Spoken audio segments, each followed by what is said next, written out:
there is always a person in front of a tree in the Amazon. You need to attack the person, get rid of the person before attacking the tree. Welcome to Climate Curious on Crime, a 4-part mini-series examining the psychology behind some of the world's most successful climate crime takedowns. I'm Maria and Pasha. And I'm Ben Hurst. And to take us through some of the biggest success stories in the fight against green crime is our special guest co-host, criminal psychologist Dr. Julia Shaw. Hi. Julia is a criminal psychologist at University College London, regular podcast and TV host, TED and TEDxLondon speaker, and author of the new book, Green Crime, Inside the Minds of the People Destroying the Planet and How to Stop Them. Guided by Julia, we're going to explore how some of the world's biggest climate criminals have been brought to justice through the eyes of a capable guardian, and the psychological aspects of why people are perpetrating these crimes in the first place. All brought to you in the format of a special 4-part series called Climate Curious on Crime. Thanks for joining us again, Julia. So happy to be here to talk about this incredibly important case, and it's one of the most famous cases in Brazil. Wow. So let's get into it. And before we do, just I guess a bit of a heads up to say that we're shifting gears a bit with tone this time. Episode 1, as you all know, covered corporate crime, Dieselgate. And this week, we're shining light on the tragic loss of 2 environmental defenders' lives, including details of their persecution and murder, and also their legacy and memory, and celebrating everything they worked so hard for. So we just wanted to warn you that this week's content is a little bit heavier. Before we turn to you, Julia, Ben, do you want to give us some of the key facts of this case?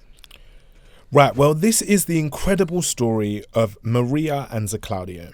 It involves a man who bought land rights that couldn't be sold, a scuba diving mask that formed a key piece of evidence, and a criminal who evaded justice for years under a false name. If we rewind back to May 2011, in one of the Earth's last ancient forests, 2 Amazonian rainforest environmental defenders, Maria and Zé Cláudio, are murdered in broad daylight just months after Zé does a TEDx Amazonia talk where he says that this will happen.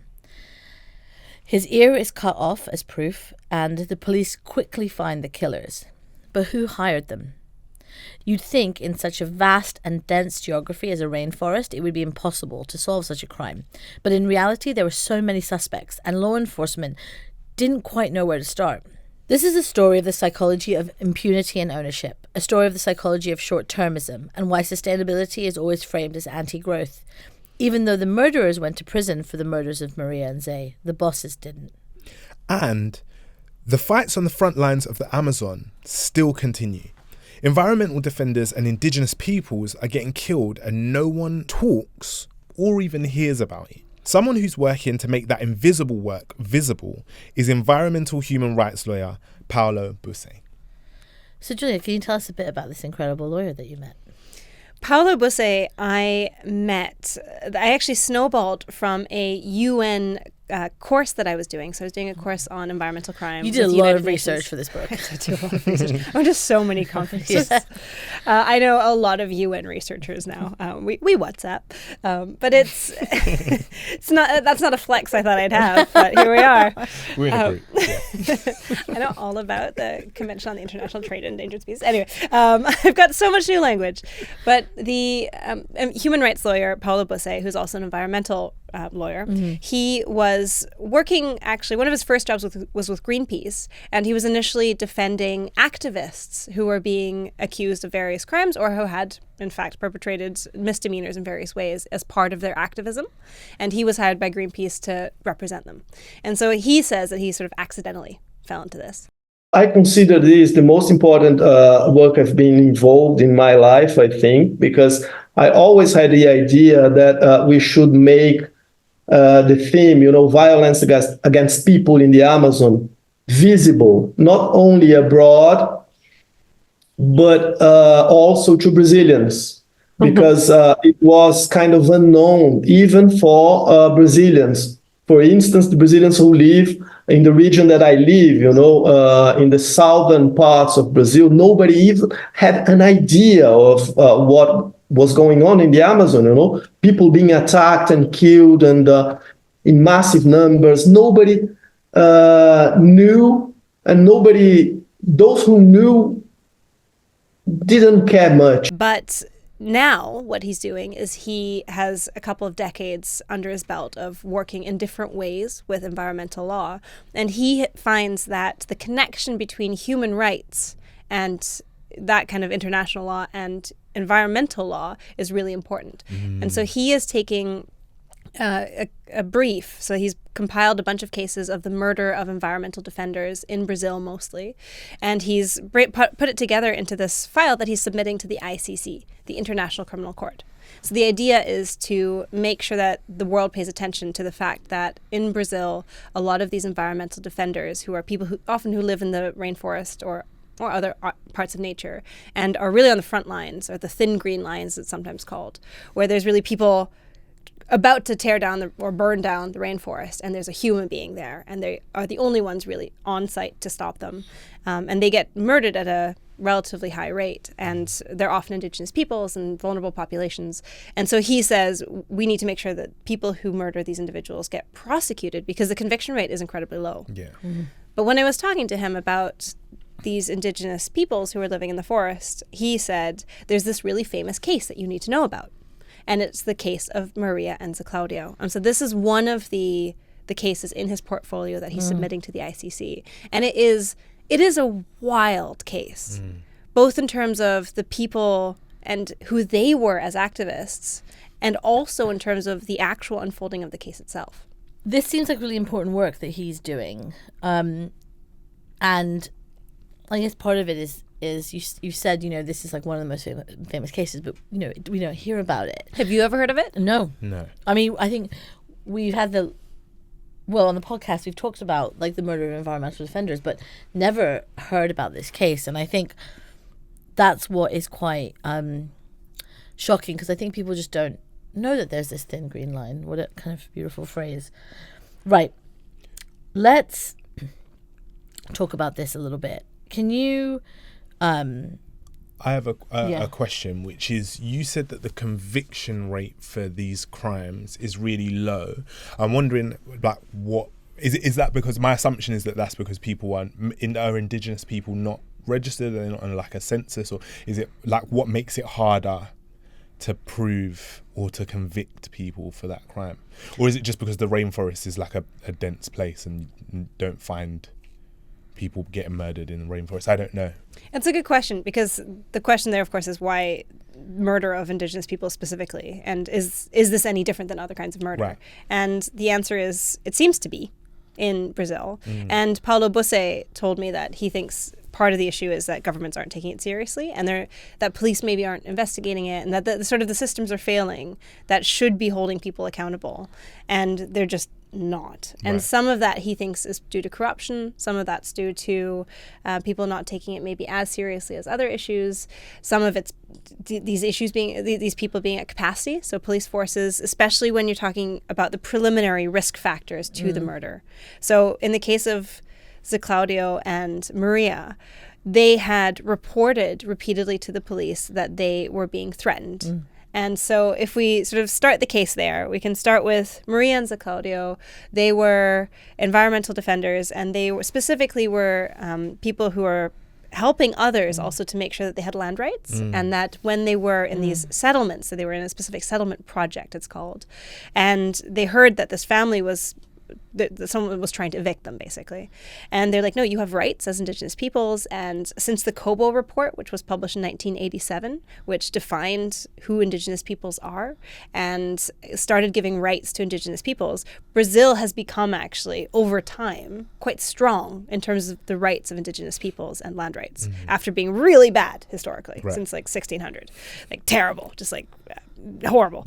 Just taking land whenever they wanted, basically, saying, well, you're not making productive use of this land, so it's ours now. Right. And productive use was putting cattle on it, was mowing it down. And turning it into food, basically. And so they're like, well, if you're not doing that within a couple of years, we take the land, we being Portugal, because they colonized Brazil. And then over time, it slowly, more recently, indigenous peoples got more rights. And so Zé Cláudio and Maria are out there saying, you have rights, we can help you make sure that you contact the right people about your rights, because they can't force you to get off this land. And so they'd done that. So they'd reported that this person was trying to, this facendero, this is the term for someone who is a cattle owner, someone who's a businessman basically in this context. And he was trying to say, I bought this land now, you need to get off. And they're like, no, we've lived here forever. What are you talking about? Yeah. And Maria was like, you bought land that you can't extract from this land. It's not for sale, exactly. Right. And you were sold a lie. And this is the other thing is, the person themselves was also sold something that was untrue. Right. They were like, you can have the land rights, but it turns out the land rights only meant that you can like be there, but you can't actually take as much as, he couldn't do what he wanted to. You can't extract from it what you want to extract from it. Well, and you can't just burn it down. You can't just turn it into cattle ranch, basically. And so he was told this by Maria and Zé Cláudio, and he was like, ignored it. And then he showed up to their door and said, you need to get out. They said no. And then they reported that, and from that moment on, they were getting more death threats. So people were threatening them, Maria and Zé Cláudio, for reporting that, basically. And then they reported that to the police, and still nothing happened. And then there's this remarkable moment where Zé Cláudio goes on the TEDx Amazonia stage, which is basically as public as you can be when it comes to this stuff. Yes. And he says what they did to, and he mentions another famous environmental defender in Brazil, what they did to this person, they're going to do to me. And 3 months later, he is killed. So what I see in terms of the difference between other kinds of murder and this kind of murder is that at all of those moments, somebody could have intervened and they could have taken it more seriously. It was very clearly premeditated, telegraphed. There was people were saying this is going to happen to me, and nothing was done, nothing at all. No, things were done, but it wasn't enough, obviously. Okay, right. And so you'd think there might be like police escorts or people around to make sure that there's, enforcement in that area. And as far as I can tell, that wasn't what happened. Yeah. And instead, they were going down a dirt road and they were ambushed on their motorcycle and shot down, so gunned down by 2 hitmen. And to prove that they had finished the hit, they cut off Zé Cláudio's ear. And so this is a classic hallmark of these kinds of killings of hitmen in Brazil, is that they chop off someone's ear, in this case while he was still alive. And they bled out, and with this ear, they basically take it as a receipt saying, we did it. Wow. And so also when the police saw this crime scene, the first thing they go is, well, this is obviously a hit because there's an ear missing. But the brutality. Yeah. And it's symbolic. The brutality is to scare other people off of doing similar things, of resisting the extraction from the Amazon. Right. And this is like not just an isolated thing. We're talking about this one case, right? But just to give people listening context, this is a much wider scale problem of targeting environmental defenders. What are we looking at in terms of scale? So Brazil is one of the highest in terms of the murder rate of environmental defenders. And overall, globally, we're looking at thousands of people being murdered in these kinds of contexts. Now, obviously, not everyone's going to be killed by hitmen, but certainly this is not atypical. And that's what Paulo Busse is trying to advocate for as a lawyer, is this is a thing that's happening, and it's happening not irregularly. And I actually have a clip where Paulo Busse explains this. It's all part of the same phenomenon, People being attacked, human rights violations, very serious kinds of human rights violations, because we are not talking only about murders, massacres. We are also talking about a whole list of crimes that happen. Manslaughter, aggressions, threats of all kinds, rape, modern slavery, There is a whole list of crimes. I think what gets me about this is the idea that you're targeting people who are trying to safeguard something that all of us need, right? Obviously this is land that is extremely meaningful to Indigenous people. It's this land they've been stewarding for thousands of years. It's their home. All of that. But also this land is also very incredibly meaningful for the rest of us. It's our lungs. It's the things that keep us, going as a humanity. So I just think it's very intense, and it feels like something that you would want to take seriously if you were the government or the police. And I guess I'm curious to know, as you were looking into this, is it because so many times these people are from communities that no one cares about that these murders are just kind of happening? I don't think so. I don't think nobody cares about indigenous people in the Amazon. So this is something that also Paulo Bose was talking to me about. He's like, the conversation around this has changed. And so for a long time, there was this perception of the rainforest as something to be taken. And that specifically there were political incentives and grants to go and put cows in the Amazon, basically. And sometimes I occasionally still get people saying, oh, but what about the soybeans? Isn't that for the vegans? No. That's for the cattle. It's all for the cattle. It's all for meat production, a little bit for dairy, but it's mostly for meat production. And most of that meat gets shipped to places like China. And that's what we're ripping down and burning down our last ancient forests for, which is madness. And it was facilitated by governments that were very much sort of pro-growth, as they would have called themselves, which we would maybe say is pro-short-termism. And this is something that came up repeatedly as well, is that the environmental defenders themselves, there's an interview with them before they were killed where they are talking about how everyone has this wrong idea of also indigenous peoples. Like they're not sort of just sitting there petting trees. You know, obviously what they're interested in is also extraction, but in a sustainable way. And so whether you're a rubber tapper or you harvest other things from the trees around you, they say this is our livelihood. What we're trying to protect is both our home, but also our way to make money. Because if we cut this down, we can only cut it down once. So when I was speaking with a professor, about Dolores Armenteras, she was talking about the biodiversity hotspots and how these rainforests are also not just important for sucking carbon out of the air, which I think we're all familiar with as sort of the lungs of the earth. Although, I mean, the amount of things that are called the lungs of the earth. Yes. I mean, bogs, for one. There are many lungs. Oceans. We're very lucky. We have a lot of Carbon lungs. sinks. We have a lot of lungs. Carbon sinks, yeah. So, but they are a carbon sink. And obviously, they also store it. And so if you burn it down, not only do you not have the ability to suck it out of the air, but you also emit Release more. it, You release it. But also, you've got cooling effects. You've got weather regulation. You've got, they make their own rain. That's why they're called rainforests. It's not because it rains a lot. Earlier when you were saying talking about the Amazon as the lungs of the planet, like I'm relatively new to this world, and I don't think like 5 years ago I would have understood. I knew that trees were important, but I don't think I would have thought, oh no, you can't touch the Amazon rainforest. I probably would have just assumed, but you would assume that people living there and experiencing the environment would have some kind of different, maybe that's like a bit I don't know, spiritual or like airy-fairy of me to be like, oh, it must be special when you're there. But like I would assume that the people who are there actually experiencing the environment would hold more value in it. Yeah. But, yeah. And that is usually what indigenous peoples say, is that there is a different relationship with the earth, and that it's also a critique of a lot of cities and people who live in cities who are, well, just in general, not indigenous, but also just who maybe have a very urbanized view of the world, is that, you know, we think of, we go to nature to visit nature. Right. And they go, no, you're not in nature, you are nature. Yeah, you're part of it. You're part of it. It's the same thing. And if you kill it, you die. That is your life support. Yeah.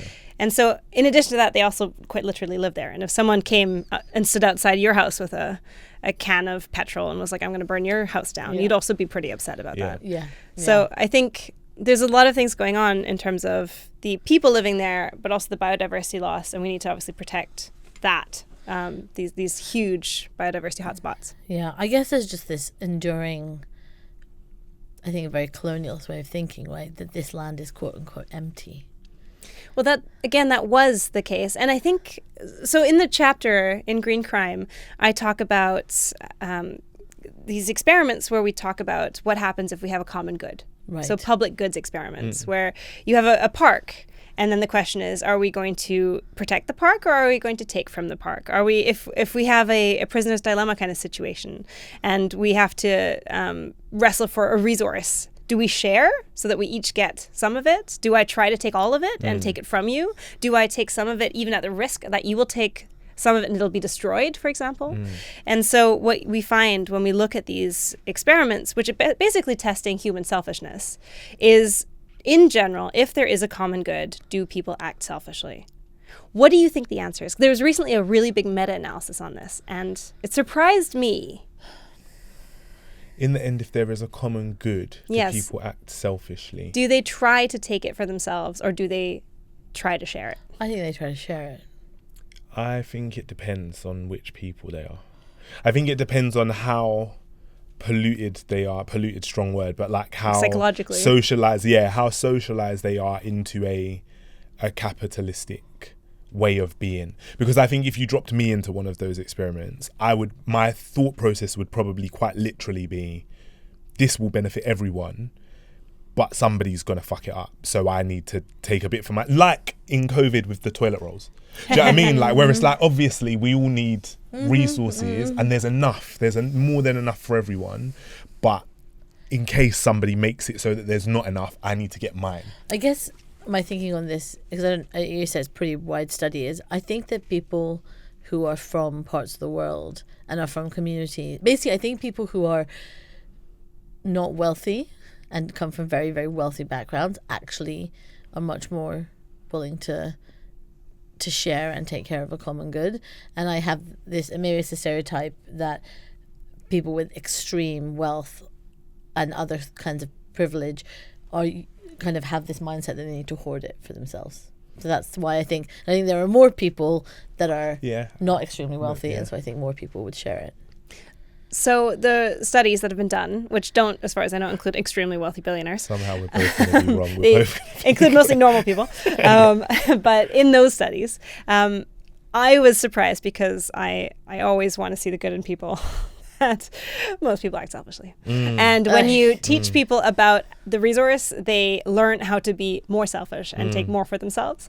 But, and this is important, it depends on what the other people are doing. Yeah. So as soon as you have one the person in a behavioral group who starts to, that breaks the chain, other people collaborate and other people treat it differently.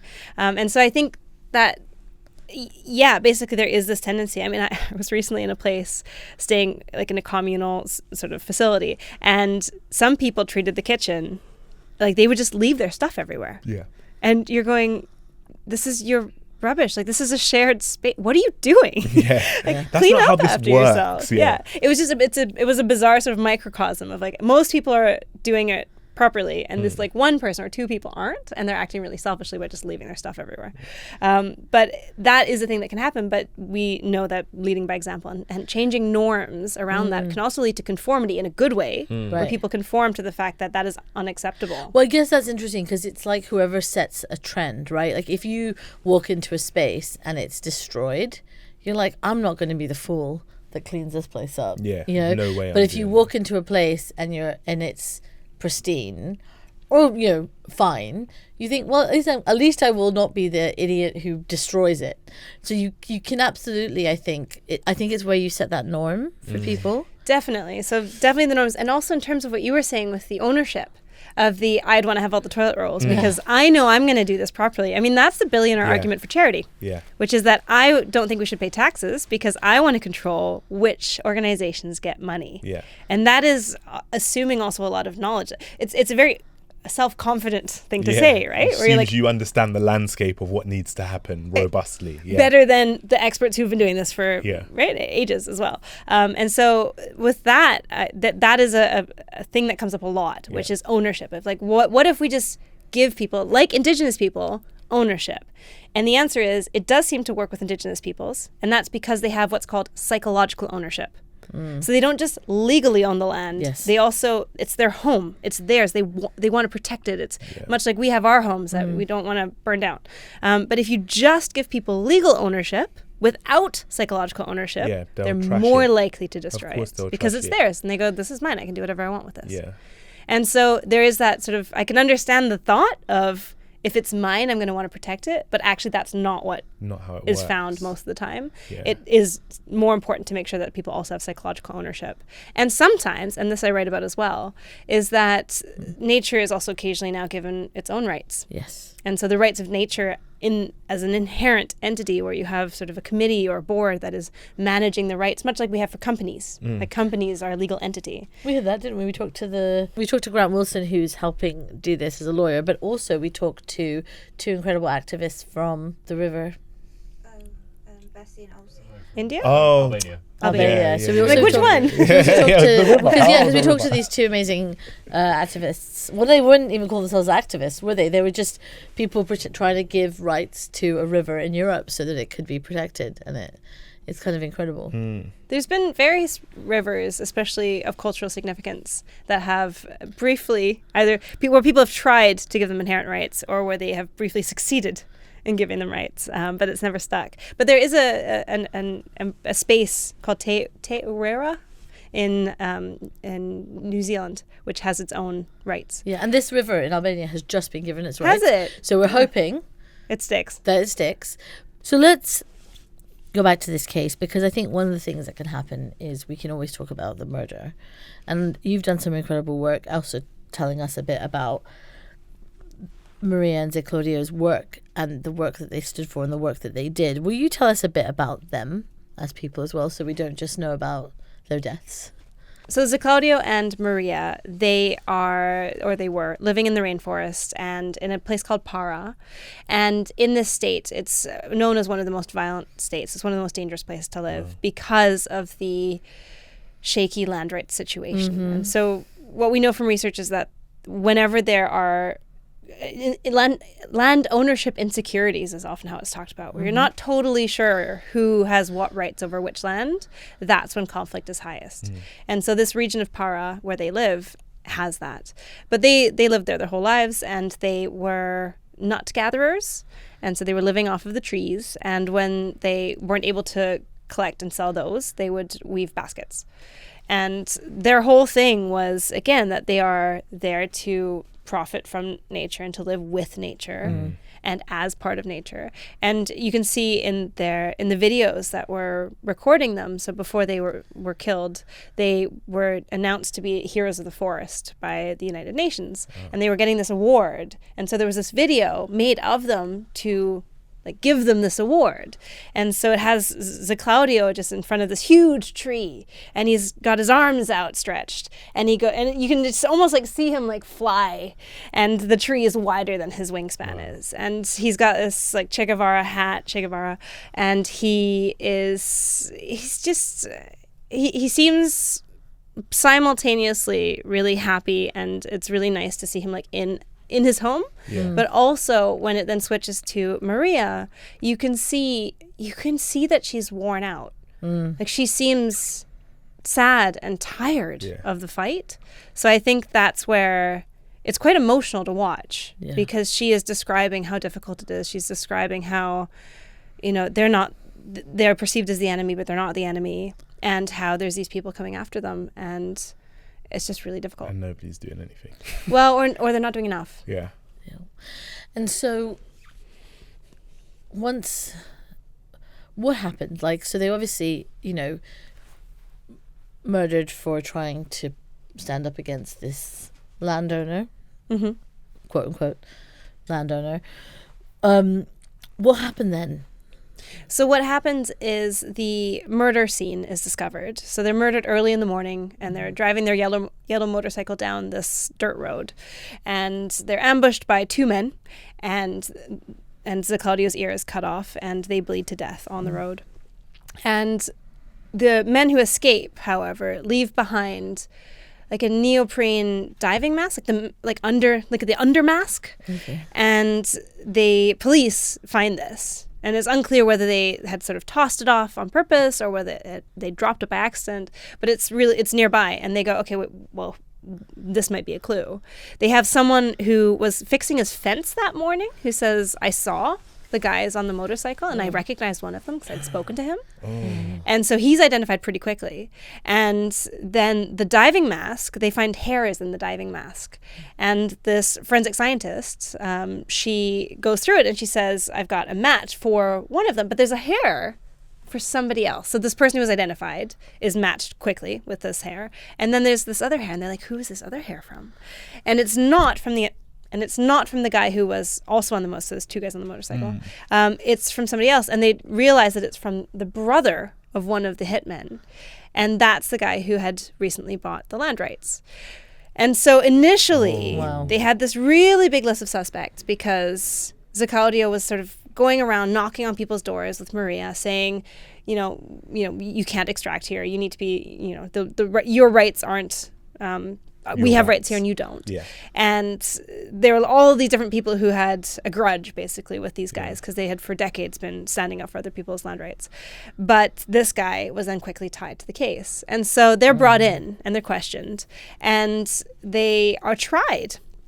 And this ends up being a really big deal for the local community because these two men, these hitmen, and the brother, the guy who hired them, are both in court. And so the two men on the motorcycle, they are both convicted, and they are convicted to, it's like 20 years each. A huge amount of time in prison. And it's this really big success story in that they are convicted. But the person who hired them, the brother, he walks free. And so because of this, there's this uproar saying, but this is the guy who paid them. It was really clear. And he walks out of the courtroom, and very quickly thereafter, a retrial is issued to say, actually, we think that maybe the jury was influenced because it's a powerful family. Maybe they were paid off. They had too much influence, so it has to be moved to a different area. And so they move his court case elsewhere, but in the meantime, he's disappeared. And so this guy has fled the country immediately, and we until now don't know where he is. And like, as in to this day, we still do not know where he is. In right this second, Wow. we have no idea where he is. And there was a second trial that was held with him in absentia, where he wasn't there, and he was found guilty of the murder of hiring these hitmen. Yeah, because he fled. Of course he was, yeah. And get this, so he wasn't the only one who got away for a while, or slash has still gotten away with it. His brother, who was in prison, he broke out of prison and hid in a small town for a couple of years until someone reported him for a different crime. And the police are like, wait, this is the guy. Wow. And so I find it quite remarkable that there's these two people who in different ways experience impunity for some period of time. Yeah. It's crazy to me because the two men on the motorcycle, they were just hitmen. They were hitmen, yeah. They weren't like personally aggrieved. They weren't involved in this. They were just hired. But one of them is the brother of the guy who is the landowner. That's right. I mean, we talked about it in the last episode, right? Like, as well around like impunity when it came to like fines and corporations, etc. I'm curious to know because obviously, you know, as a criminal psychologist, like you work on crime, murder a lot. And we talked a little bit about what makes it different. I'm just curious about what your thoughts are here and what you found in terms of like prevention or deterrence or what is there? Yeah, and also across, you said thousands of cases of this over the last decade. Across, I mean, obviously you don't know the details of every single one of those cases, but is there a theme that you see across that impunity is a part of the rationale for people doing this kind of action or murdering people in this way? It seems to be. So impunity is certainly an issue. And I think part of the reason why these crimes are much more likely to happen in places like Brazil is because the police forces are at capacity or past capacity already, just dealing with, if you will, normal crimes. So crimes that we often associate with cities. Yeah. And gang crimes and violence of other sorts. Theft, robbery. And then you've got someone in some remote community where there aren't many police, or maybe are no police, also being threatened. And you just go, well, I'm going to focus on the murder case I've got here. Why am I going to go to this other place and protect this person who might be, murdered? Yeah. And so I think that's part of the issue. But that leads to impunity, both actual and perceived. Yeah. And so for me, impunity psychologically is interesting, not just in terms of do people get away with it, but also do people think they're going to get away with it? Yeah. Because that's often more important for the motivation in the first place, right? Yeah. And one reason people can think that they'll get away with it is because they see people around them doing similar things and getting away with it. And so that's a pretty clear message saying, this isn't going to, you're not going to have to pay the consequences. So here's a question then, because I guess, because again, alluding to our last conversation, it's not always about like locking people up and punishment. What we'd like is for environmental defenders not to get murdered in the first place, right? Like that's our preferred course of action is not more police to police more murder, right? What have you found if impunity is the thing that enables, or not enables, impunity is the thing that makes it feel like people can do this and get away with it, right? Which is the definition of impunity. But What is it that stops people? So psychologically, the question, of course, is how do we stop people wanting to do these things? Yeah. Because it's not just impunity that's driving this. Impunity allows it to happen, and it allows the cost-benefit calculation, if you're making that calculation, to be, well, I might as well. But the bigger question is in terms of things like ease. For example, why do people think that it's easier to murder an environmental defender than to have cattle elsewhere, or to not have cattle and have a different kind of business? Yes. And so that's where other factors come in, like what kind of businesses are being supported by the government? Where are people getting grants? How are things being insured? And so you have these other pieces that are going to make it easier to do things that are less harmful, both to the rainforest, but also to the people who live there. Yeah. Then you've got things like greed, again, plays a role, because, of course, if you value your own family and the financial benefits to your own family or to yourself more than these environmental defenders, then you might go, well, it's worth it to me, and so I'm going to do it anyway. Right. And then with rationalization and conformity, again, you've got this,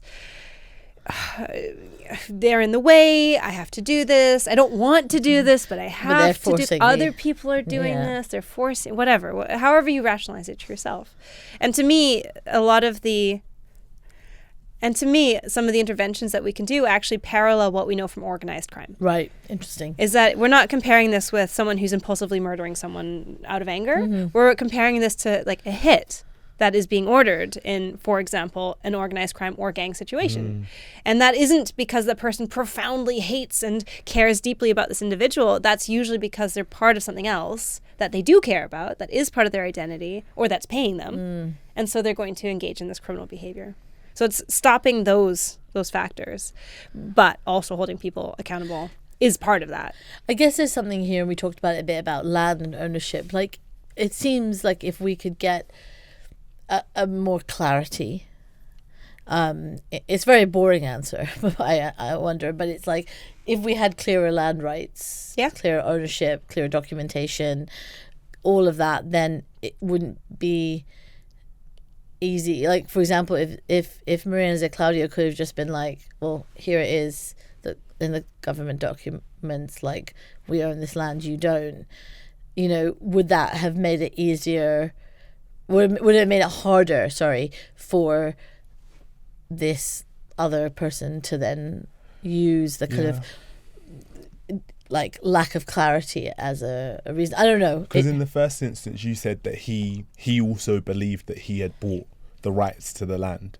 So was that, in your opinion, was that like a genuine sense of like, well, this is mine, and they were saying, no, this is ours, and he was like, well, then we'll fight for it? Or was it something where he would have acknowledged that it wasn't really his, but he wanted it anyway? Yeah, so in Green Crime, I write about how uncertainty breeds conflict. And we know from research on Indigenous peoples in general around the world that where there are land disputes around the rights of who owns and or is able to use in certain ways the land, that those are the most precarious places. And so, having much more clear land rights and not being able to sell, and having more crackdowns on people who are mis-selling and misrepresenting the land rights that they are selling to somebody else, that is going to improve the situation almost certainly. Because I think some of it is because people go, but this is mine, and you are, this is the other bit, right? Where if you think the other people are committing a crime by squatting on your land, then you get righteous about it. And you go, well, I warned them. I tried to get them off legally. I tried this, I tried that. And you feel like you've exhausted your options. And so now it's sort of justified that you take a more extreme measure. Yeah. Right. And that's also because you feel the same sense of, I need help and nobody's helping me. Exactly. It's you saying, this is my land, them saying this is my land, and you get this conflict. And that's where, unfortunately, also we know that things like torture and like really horrible treatment of environmental defenders before murder as well, that doesn't lead to murder, is also a huge problem, because these escalations, they happen repeatedly in these kinds of contexts. So interesting. I hate it because it like, I love things being black and white in my mind, like I love it to be like this person's right, this person's wrong. And obviously in this scenario, when there's murder involved, obviously there is one party that is incorrect, but also, like you say, the uncertainty in the scenario does create something where I guess people are going to end up taking things into their own hands. But then, in the book, are there genuine question? Are there solutions in there? There are. There's lots of solutions. Yeah. Okay. If you're listening, read the book. There are. And going into environmental law, going into activists, going into how do we support Indigenous peoples, where can Indigenous peoples come together to work for land rights, countries where it succeeded, and of course the psychology behind the perpetrators and also the defenders, the lawyers who are helping them. It's all in there. The last thing I want to ask you then, I guess the point that you made that I think we should make is this idea that Indigenous issues aren't niche, right? That we're talking about these two particular people in the Amazon in Brazil, and it can seem far away for people. But actually, some of what you talked about, short-termism, like what we value, our psychological connection, these are universal things. And I'm just wondering whether in the conversations with Paolo and with others for this section, whether you found that kind of more universal nature of this in this piece.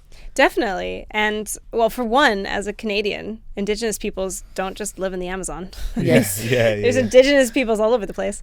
And if you put all Indigenous peoples together into one group, if you counted everybody, they'd be the third most populous country in the world and physically the biggest country in the world. This is not this tiny little issue that should be sidelined in books. Also, I thought about starting the book with this chapter just because this seems like such an obviously important issue. But I was worried that people would say, but this feels far away. Yeah, this book is about, therefore... Not for me. Not for me, because I live in a city, and so this I can't relate to this as much. But really, I think all of us, certainly the kinds of people listening to this podcast and hopefully the kinds of people reading Green Crime, are already on board going, I like this earth and I kind of want it to not die. And so we care about nature. And I think having that psychological ownership over the earth is the thing that I took most out of this chapter as something that I think is shared by a lot of people. And we just need to highlight and reinforce. And even just making it visible is such an important part of just making sure that all of these voices are heard. As Paulo Bosse told me, all kinds of people are being attacked in the Amazon. Indigenous and non-indigenous, the black, the white, equally, That's why I think it's very important, to make it all visible, And to be clear, Paulo Bosse is himself an environmental defender. When I was speaking to him, he was talking to me from the rainforest. He was standing at his desk, and through the back, all I could see was lush trees and crashing sunshine. He is also right there in the heart of it. It's amazing. Thank you, Julia, for this conversation. I think this has been a tough one, Ben. Yeah. It's been a tough one. Yeah. But we really appreciate you writing about it. And again, I think people will find you just go into such detail, not just about the case, but about what we can do to stop awful things like this happening again in the book Green Crime. Next week, what are we talking about? Next week, we are talking about the Shuidong Syndicate, and we get deep into organized environmental crime. And I met the undercover agent who infiltrated an organized crime wildlife poaching gang. I see your... Undercover agent! Ben is in. Oh my God. We're leaving regulators and lawyers and trading them for undercover agents. Wow. And I spoke with the Interpol agent who worked to coordinate efforts to tackle one of the last big poaching syndicates that was dealing ivory. So it's a huge success story, and it changed how the world deals with ivory trafficking, and it taught me a lot about how to protect animals and how and why we need to think about organized crime in these contexts. Are you curious, Ben? Listen, stay curious. I'm so curious. See you next week. Stay curious.